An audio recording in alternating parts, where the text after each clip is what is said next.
waiting for whenever the red light comes on. Yep, I'm just assuming about that's to a hit master it. control thing, or is that you? I don't know what you No, control. I'm just about to hit it. Okay, you're good. I didn't know what you control here. Yep. So, okay. Alright. You want me to tell him, he's almost ready to go? Whenever it comes.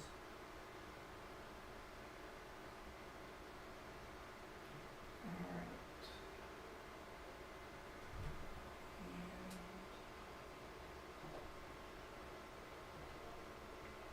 Okay, I can hear him. It's Wednesday, and we're obviously tracking Hurricane Francine for you. And now we have the latest. Matter of fact, we have the latest from 7 o'clock this morning. We'll show it to you right quick. This is of 7 o'clock this morning. Wind speeds are 90 miles per hour with gusts to 115. Moving to the northeast at 12 miles per hour. That's obviously going to take it over the Pine Belt later tonight into early Thursday morning. We'll obviously probably see quite a few conditions deteriorate around here, especially in the evening and overnight hours of the upcoming evening and on Thursday morning. But things will get a lot better by Thursday afternoon, I guarantee. But we got this hurricane to go through with first. We'll take a look at the warnings for the area. Jefferson Davis County, Lawrence County, Walthall County, Pearl River County, Stone, and George County, you're under a tropical storm warning.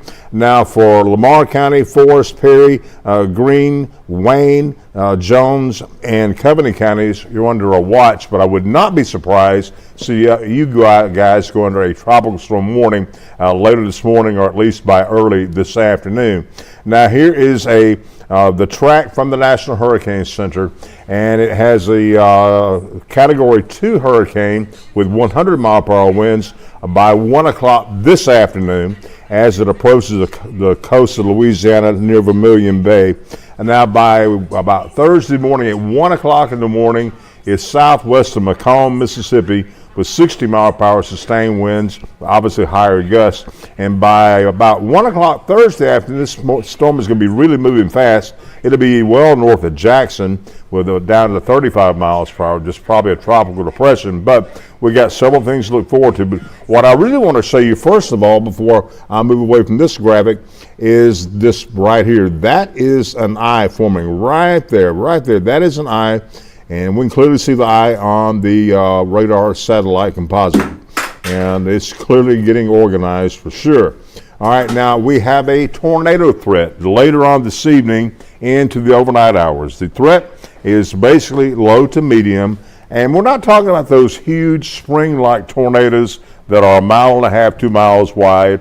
Nothing like that. But we are talking about little quick spin-ups that do occur, and they occur very rapidly in a tropical system, and they can do some damage and cause some property damage to you and can hurt you as well. So if we issue a tornado warning, please take it very seriously, and they could come later on this evening into the overnight hours. Obviously, you can have quite a few of those, but again, they're smaller, but they're on the dangerous side, but they don't last very long because of these tropical systems. But keep it in mind, we could certainly see one spin up. So the worst conditions at this point, this could change later on this afternoon, but right now, the worst we're expecting to start around 6 p.m. this evening and last till about 9 o'clock tomorrow morning. And wind speeds averaging from 20 to 40 with higher gusts up to 55 miles per hour, especially by Thursday morning early. Rainfall could be another potential problem. We're expecting 3 to 6 inches along the line. Maybe some spots getting a little more than that. We'll have to wait and see. And again, that tornado threat, a few spin-ups is certainly possible. And power outages, they're going to be, I think, possible as well, especially as we get to early Thursday morning here in the Pine Belt. This is a Futurecast. It's about 9 o'clock this evening. We can clearly see the storming approaching the Pine Belt. Now, this is about 1:30 Thursday morning. It's clearly right here in the middle of the Pine Belt. That's when we'll have our highest winds, our biggest tornado threat, and our heavy rain threat. Now, this is about 9:30 Thursday morning. Clearing out. Be nice. Be very dry behind this system. Matter of fact, by 2 o'clock, it's way to the north of us, and we're in for some beautiful weather. Now, wind speeds, this is about 8:30 this evening. We're seeing wind speeds of 30 to 40 miles per hour. We take this up to about 11:30 this evening. We've got wind speeds of 30 to 50 miles per hour in the area. and finally we go to about 2 a.m. I think that will be our maximum wind speeds. We're in the low 50s, even possible upper 50s in certain portions, maybe even close to 60 in some areas.